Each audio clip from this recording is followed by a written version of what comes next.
बिस्मिल्लाहिर्रहमानिर्रहीम। अस्सलाम वालेकुम। मैं हूं बिशारत राजा, मेरे साथ मौजूद हैं ईसा नकवी साहब। बात करते हैं आज वफाकी दारुल इस्लामाबाद की सबसे बड़ी खबर। तहरीक इंसाफ ने मुज़ाकरात ख़त्म करने का ऐलान कर दिया है।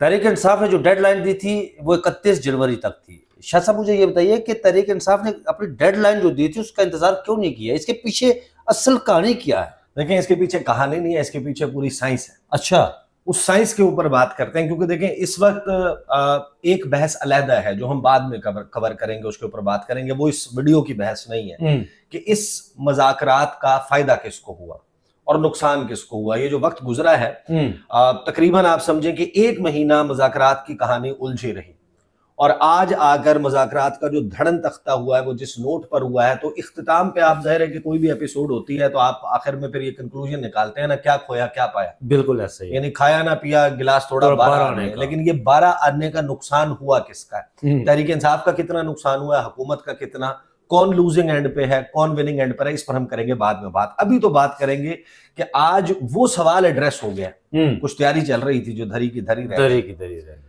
कि वो सवाल है ना कि उसको सियासत नहीं आती। हाँ, ये खान साहब के हवाले से अक्सर कहते हैं। आज मेरा ख्याल है कि एक बहुत बड़ी प्रीएम्प्टिव स्ट्राइक की है पाकिस्तान तहरीक इंसाफ ने, और ये जो मुज़ाकरात के खात्मे का ऐलान है ये मामूली नहीं है। अच्छा, इसके पीछे पूरी कहानी है, कहानी नहीं है, साइंस है। साइंस है वो साइंस जरा समझते हैं, क्योंकि इस वक्त हुकूमती ओपनिंग बैट्समैन की दौड़े लगी हुई। सही। अभी ना जाओ छोड़ करके दिल अभी भरा नहीं, वो दिल भरने की बात नहीं थी। 31 तारीख को भी ये ऐलान हो सकता था जी, 28 तारीख का भी इंतजार किया जा सकता था, लेकिन 24 जनवरी का इंतखाब हुआ और 24 जनवरी को ये ऐलान आ गया। अच्छा, एक गुफ्तगू है जो बैरिस्टर गौहर ने जेल से बाहर निकल के की है जी, वो गुफ्तगू लोग देख चुके होंगे। उसके बाद अब से जब हम वीडियो रिकॉर्ड कर रहे हैं तो आधा घंटा पहले इमरान खान के ट्विटर हैंडल पे एक ट्वीट अपेयर हुआ है। बिल्कुल ऐसा ही है। और वो जो ट्वीट है, मेरा ख्याल है गुज़िश्ता 1 महीना 10 दिन का सबसे डिसाइसिव, सबसे कंप्रीहेंसिव, और तनकीद वाले मामले में भी एक हद जो नहीं पार हो रही थी उस लेवल का ट्वीट है। पहले मैं आपके सामने खान साहब का ट्वीट रख देता हूं, फिर मैं आपको इरफान सिद्दीकी साहब की गुफ्तगू सुनाऊंगा, और फिर हम बात करेंगे उस साइंस पर। ये इरफान सिद्दीकी साहब ने धोबी पटके के बाद बात की। हाँ, इसके बाद की है। खान साहब का ट्वीट आता है कि वकला से गुफ्तगू, मीडिया से गुफ्तगू, उसको जनाब कोट करते हुए, वकला से गुफ्तगू को कोट करते हुए जनाब एक ट्वीट उनके ट्विटर हैंडल पर आया, जिसमें खान साहब कहते हैं कि साहबजादा हामिद रजा के घर और मदरसे पर गैर कानूनी छापे की सख्ती से मजम्मत करता हूँ। अर्दली हुकूमत एक जानिब मुज़ाकरात का ढोंग रचा रही है और दूसरी जानिब इंसानी हकूक की खिलाफ वर्जियाँ जारी रखे हुए है। हम इस छापे के बाद मुज़ाकरात का अमल फौरी तौर पर रोक रहे हैं। मुज़ाकराती कमेटी के तर्जुमान और हमारे इत्तेहादी के घर पर छापा हमारी मुज़ाकराती कमेटी पर हमला है। इस दोगलेपन और बदनीयती पर मबनी मुज़ाकराती अमल से कोई खैर बरामद नहीं हो सकती। ठीक, मैंने अपनी जमात को हिदायत जारी की है कि तमाम सियासी जमातों को पाकिस्तान में कानून की हुक्मरानी, जमहूरियत की बका और इंसानी हकूक की पाबंदी की खातिर एतमाद में लें जी। हम इस जाली हुकूमत के खिलाफ ग्रैंड कौमी एजेंडा पर काम कर रहे हैं। पाकिस्तान में हर जानिब अदम इस्तेहकाम के डेरे हैं, बलूचिस्तान में दहशतगर्दी पनप रही है और वहाँ के मसाइल का कोई सियासी हल नहीं निकल रहा। बलोच गुमशुदा अफराद का मसला बहुत संजीदा है, जिसके लिए महारंग बलोच अपनी आवाज़ बुलंद कर रही हैं। बलोचिस्तान वाला हाल अब पूरे मुल्क का है। तहरीक इंसाफ के भी कई कारकुनान लापता हैं। हम इस मसले में उनके साथ खड़े हैं और आलमी इंसानी हकूक की तंजीमों के सामने इस मामले को रखेंगे। ये बड़ा अमल बलूचिस्तान समेत मुल्क भर में जब तक अवामी एतमाद पर मुश्तमिल हुकूमत नहीं लाई जाएगी, इस्तेहकाम मुमकिन नहीं है। मैं इस्टेब्लिशमेंट से अपनी ज़ात की खातिर कुछ नहीं मांगता। मैं अगर उनसे बात करूंगा तो वो सिर्फ मुल्क और कौम की बेहतरी के लिए होगी।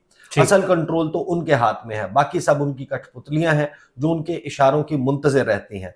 हमारा मुतालबा है कि सुप्रीम कोर्ट या इस्लामाबाद हाई कोर्ट के 3 सीनियर जज साहिबान पर मुश्तमिल कमीशन का क़याम किया जाए, ताकि 9 मई और 26 नवंबर के वाक़यात में मुलव्विस असल जिम्मेदारों का तयन हो सके। उसके बगैर हमें कोई कमीशन काबिल कबूल नहीं। अच्छा, अब ये जहन में रखिए कि जब वो कहते हैं कि सुप्रीम कोर्ट के 3 सीनियर जजेस या इस्लामाबाद, अब अगर इस्लामाबाद हाई कोर्ट के 3 सीनियर जजेस हों तो वहां पर जस्टिस आमिर फारूक, जस्टिस मोहसिन अख्तर कियानी और जस्टिस मियां गुल हसन औरंगजेब। अगर सुप्रीम कोर्ट ऑफ पाकिस्तान के 3 सीनियर 3 जजेस हों तो जस्टिस मंसूर अली शाह, जस्टिस मुनीब अख्तर और जस्टिस याह्या अफरीदी, यानी वो तीसरे नंबर पर है। तो दोनों जगह पर मैच है 2-1 का तकरीबन, यानी ये अंदाजा है, ऐसा ही है। लेकिन सुप्रीम कोर्ट में कुछ लोग ये भी कहते हैं कि नहीं, वो अगर मामला उस नहज पर आया तो वो 3-0 का है, ऐसा ही है। लेकिन एक और खबर जो इस बीच में ये है कि वो कोई रिटायर्ड जज अब्दुल शुक्र प्राचा की तरह कोई इस तरह का नहीं, वो मुमकिन नहीं। अच्छा आगे चले। अच्छा पैगाम, ये पहले जरा इनका बयान खान साहब का रख लेना सामने, फिर मैं आपको आगे चलते हैं। आगे खान साहब जो है वो ये कहते हैं कि इसके बगैर हमें कोई कमीशन काबिल कबूल नहीं है। ठीक है। बददियानत अफराद कभी न्यूट्रल एम्पायर की हिमायत नहीं करते। जुडिशल कमीशन के मुतालबे को मुसलसल नजरअंदाज करने की वजह यही है कि हुकूमत और एस्टैब्लिशमेंट खुद 9 मई के फॉल्स फ्लैग और 26 नवंबर के कत्लेआम में मुलव्वस है। 9 मई को उन्होंने खुद चौकियों से फौज और पुलिस को गायब किया, खुद आग लगाई और खुद सीसीटीवी फुटेज गायब करके इल्जाम बेगुनाह सियासी कारकुनान पर डाल दिया। 26 नवंबर को भी हमारे लोगों को शहीद और जख्मी किया गया और हमें ही दहशतगर्द करार दिया गया। हमारे कम से कम 14 लोगों को शहीद किया गया, कई अफराद जख्मी और गुमशुदा हैं, हजारों लोगों को बेगुनाह जेलों में डाल दिया गया और जो जेलों से बाहर है वो जमानत के लिए कभी एक अदालत कभी दूसरी अदालत का चक्कर काट रहे हैं, मगर कोई उनकी सुनवाई नहीं कर रहा। मलिक रियाज का हालिया बयान कि अगर वो अपना मुंह खोलेंगे तो बहुत से लोगों को शर्मिंदगी का सामना करना पड़ेगा। मैं मलिक रियाज से दरख्वास्त करता हूं कि वो बताएं पिछले 30 साल में कौन कौन से जजेस, जर्नैलों और सियासतदानों ने उनसे पैसे और दीगर माली फवाइद हासिल किए ताकि कौम को मालूम हो सके कि कौन से चेहरे इस गंदगी में मुलव्वस रहे हैं। ये सब जो आज बोगस अलकादर ट्रस्ट केस पर तनकीद कर रहे हैं कितने दूध के धुले हैं, दुनिया को मालूम होना चाहिए। ओवरसीज पाकिस्तानियों को मेरा पैगाम है कि इस हुकूमत को तरसलाते ज़र भेजना अपने हाथ खून से रंगने के मुतरादिफ है। यह हुकूमत अपने ही शहरियों के कत्लेआम में मुलव्वस है, लिहाजा इनको तरसलाते ज़र भेजने का सख्ती से बायकॉट करें। साबिक वज़ीर आज़म इमरान खान की बुकला से गुफ्तगू। इन इफेक्ट इसमें जो असल मुद्दे की बात है वो ये कि मुज़ाकरात का सिलसिला मनसूख कर दिया, खत्म कर दिया, इंतजार नहीं किया 28 जनवरी का। अब मैं आपको ये बता रहा हूं कि हमारी इतलात तनसीख खींचती की या अच्छा। जो 16 जनवरी को प्रेस कॉन्फ्रेंस हुई थी ना राना सनाउल्लाह और इरफान सदीकी जी, वो था ट्रेलर। अच्छा, उसमें मुतालबात लिख कर मंगवा लिए।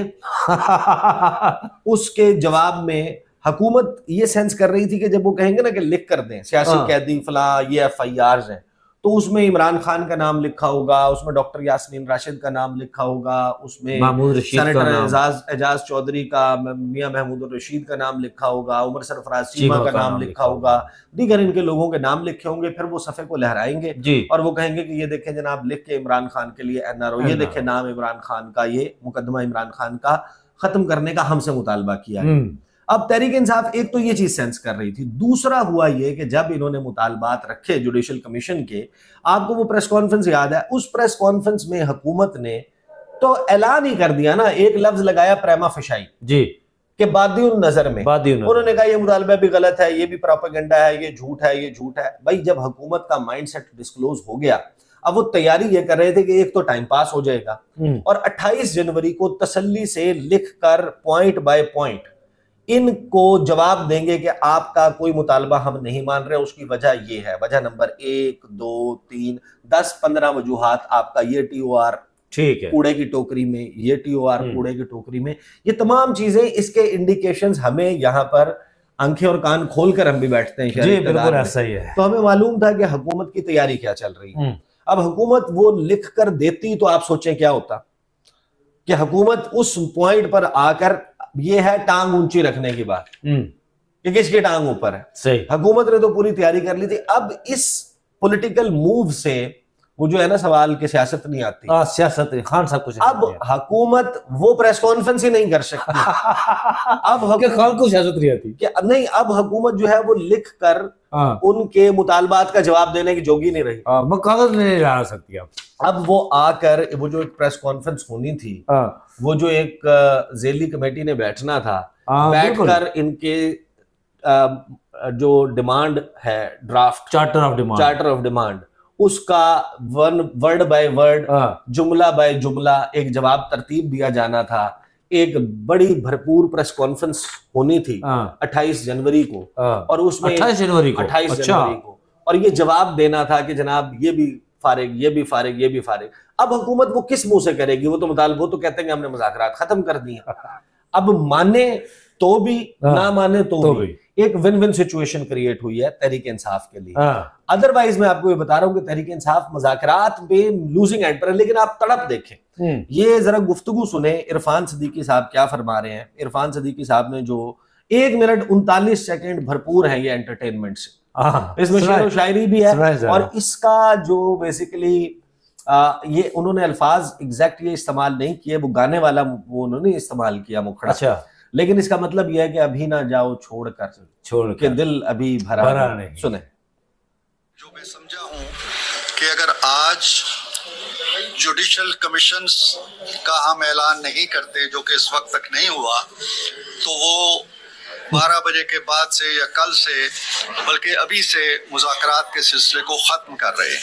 हमने उन मुतालबात को ले लिया, बड़ी संजीदगी से ले लिया।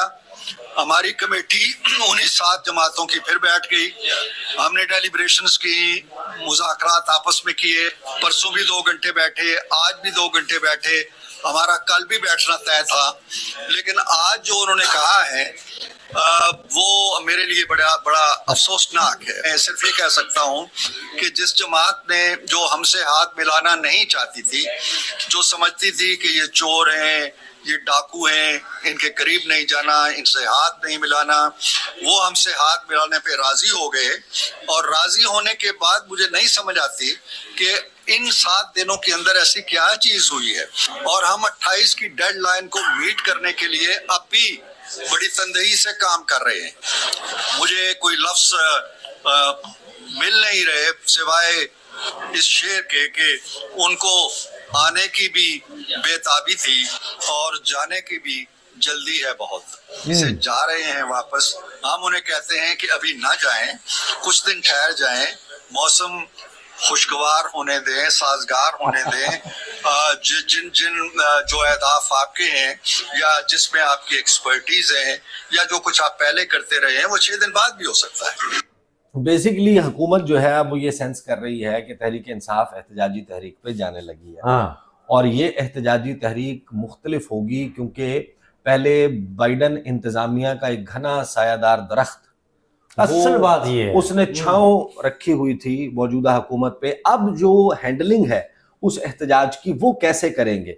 मौजूदा सूरत हाल में जब मामला इंटरनेशनलाइज हुआ है और आपके लिए एक फेवरेबल माहौल नहीं है वाशिंगटन में, वहां पर अब जाहिर है कि एक तो यह है ना कि आपके पास तेल के कुएं हो, आपके पास सोने की कानें हो, आपके पास हीरे की से निकला ना कुछ, आपके जो है वो कोई आपकी जो है वो बायलैटरल जो ट्रेड है मुख्तलिफ ममालिक के साथ और इंटरडिपेंडेंस, वो billions of dollars, trillions of dollars के स्टेक्स हो, आप के पास इतना कुछ हो कि आप अफोर्ड कर सकते हो। मसला ये है कि अभी आपको FATF से लेकर, वर्ल्ड बैंक से लेकर, IMF से लेकर, तरसीलात ज़र से लेकर, बैरूनी सरमायाकारी से लेकर हर चीज में मोहताजी है। तो ये अय्याशी का मुतहम्मिल तो आप नहीं हो सकते कि आप इंटरनेशनल कम्युनिटी से आने वाली जो आवाजें हैं उनको बिल्कुल निगलेक्ट कर दें।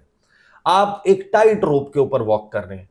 तो हुकूमत को अब जो सेंस आ रही है वो ये है कि अब ये 8 फरवरी को प्लान करेंगे ब्लैक डे, और उसके लिए कोई मामला शुरू हो जाएगा। अच्छा, हुकूमत की तैयारी तो ये थी 28 जनवरी तक का वक्त पहले गुजरेगा, 28 जनवरी तक कुछ चीजें जो है वो सेटल होती हुई नजर आएंगी, फिर हम जो है वो इनका जवाब दे देंगे, 31 जनवरी तक लगा देंगे। जवाब में हम एक नई डिबेट का आगाज कर देंगे। तहरीक इंसाफ जो है वो बैकफुट पे चली जाएगी कि ये क्या हुआ हमारे मुतालबात का, और एक मीडिया में एक नई डिबेट जनरेट होगी। फिर 31 तारीख को वो जवाब देंगे। ये जो 28 जनवरी की बेसिकली अपॉर्चुनिटी थी ना, वो अपॉर्चुनिटी इमरान खान ने छीन ली। वो जो प्रेस कॉन्फ्रेंस करनी थी, वो जो उसमें कागज लहराने थे, वो जो उसमें TORs का 1 by 1 जवाब देना था। अब आप सोचे ना, अगले 4 दिन जो मुज़ाकरात की कमेटी की ज़ैली कमेटी बनाई है, निक्की कमेटी बनाई है, हाँ, वो जो ज़ैली कमेटी है वो बैठकर अब किस चीज का जवाब ढूंढेगी? अगले तो मुज़ाकरात खत्म करके चले गए, अगले ने तो मेज उलट दी। मेज उलटने के बाद अब आपका जवाब जो है वो लड़ाई के बाद याद आने वाला मुक्का है। बिल्कुल ऐसा ही। असल में तो जो आपने 16 जनवरी को प्रेस कॉन्फ्रेंस कर दी थी राना सनाउल्लाह ने और इरफान सदीकी ने, जिसमें आपने बादिउन नजर में प्रेमा फशाई कहकर आपने उनके तमाम मुतालबात को रद्द कर दिया। उसको वो जितनी जल्दी फ्रेम करके, अब उसी को आपने बेसिकली शक्ल पहनानी थी ना, आप 24 तारीख से पहले कर देते। तहरीक इंसाफ ने खेला किस बात पर है? उन्होंने कहा कि भाई 23 तारीख तक 7 दिन मुकम्मल होते हैं। हुकूमत कहती है नहीं जनाब, वीकेंड्स और जो वर्किंग डेज हैं वो निकाल दें बीच में, वर्किंग डेज शामिल करें, वीकेंड्स निकाल दें। अच्छा, तो तारीख बनती है 27-28, तो हमने जवाब आपको 27-28 को देना था। अब मामला देखें अब किस तरफ जा सकता है मुमकिन तौर पर। देखें हुकूमत के पास अब इन मुज़ाकरात को रिवाइव करने के लिए एक ही तरीका कार है कि वो अपनी इंटेंट जाहिर करें कि हम जुडिशल कमीशन बना रहे हैं, लेकिन जुडिशल कमीशन के TORs हम नहीं मानते तहरीक इंसाफ के, और फिर आप उनको एंगेज कर लें, बिठा लें। Otherwise Tehreek Insaf is of the table, और ये सिचुएशन हुकूमत के लिए अफोर्डेबल नहीं है इंटरनेशनल मामले के तनाजुर में। आपने एक तकरीर की थी इसहाक डार साहब ने, जो पहला इजलास हुआ था 26 नवंबर के बाद सेनेट का, on floor of the senate Ishaq Dar साहब नायब वज़ीर आज़म आए और उन्होंने, पता नहीं शायद उनकी तैयारी नहीं थी, वो सेंस नहीं कर रहे थे वो क्या कह रहे हैं, लेकिन उन्होंने ये भांडा फोड़ दिया। उन्होंने कहा कि मेरे पास आ रहे हैं गैर मुल्की सफीर जी, और वो आकर कह रहे हैं कि ये कुछ हुआ है इस्लामाबाद में 26 नवंबर को, जो 26 नवंबर को। वो कहते हैं कि मैंने उनको कहा है कि अच्छा हम देख लेते हैं इस मामले, तो आप आए, आप बताएं कि क्या हुआ है, आप हमें नाम दें, हम जाके वेरीफाई करेंगे। तो ये मामला हुआ इंटरनेशनल प्रेशर में है, लेकिन इंटरनेशनल प्रेशर उस वक्त ईज आउट हो गया जब तहरीक इंसाफ की एंगेजमेंट हो गई। जो स्कटलिंग है उसने 2 पर्पज सर्व किए हैं, एक तो ये कि अब दोबारा से वो इंटरनेशनल वाला मामला बहाल हो जाए, और दूसरा मामला है रिलेटेड कि हुकूमत को जो पॉलिटिकल पॉइंट स्कोरिंग का मौका था वो अब नहीं मिल सकेगा, वो लूज हो गया उसका। लेकिन शाह साहब ये बताएं कि एक जो आपने इंटरनेशनली बात की है, बीच में से ये मामला निकल आया, ये नकवी साहब भी गए थे, तो वो जिस बंदे से मिले थे वहां पर, ये तो पूरा अलग मौजू है पूरा, तो बंदे से मिले थे, मेरे ख्याल है उससे ज्यादा इंपॉर्टेंट है जो दफ्तर खारजा ने फिर जो स्टेप डाउन मुझसे फिर जो इसहाक डार साहब की वजारत है जी, वो मोहसिन नकवी साहब की वजारत को क्या कर रही है? 2 पावरफुल सिविलियंस है ना जी, एक इसहाक डार है और एक मोहसिन नकवी है, ये दोनों पावरफुल है सिविलियंस में। 2 पावरफुल शख्सियात हुकूमती चेहरों में आप देखें तो दोनों शहबाज शरीफ से ज्यादा पावरफुल तस्वर होते हैं। शहबाज मोहसिन नकवी और इसहाक डार दोनों, जिसकी वजह से वहां सारा मामला चले।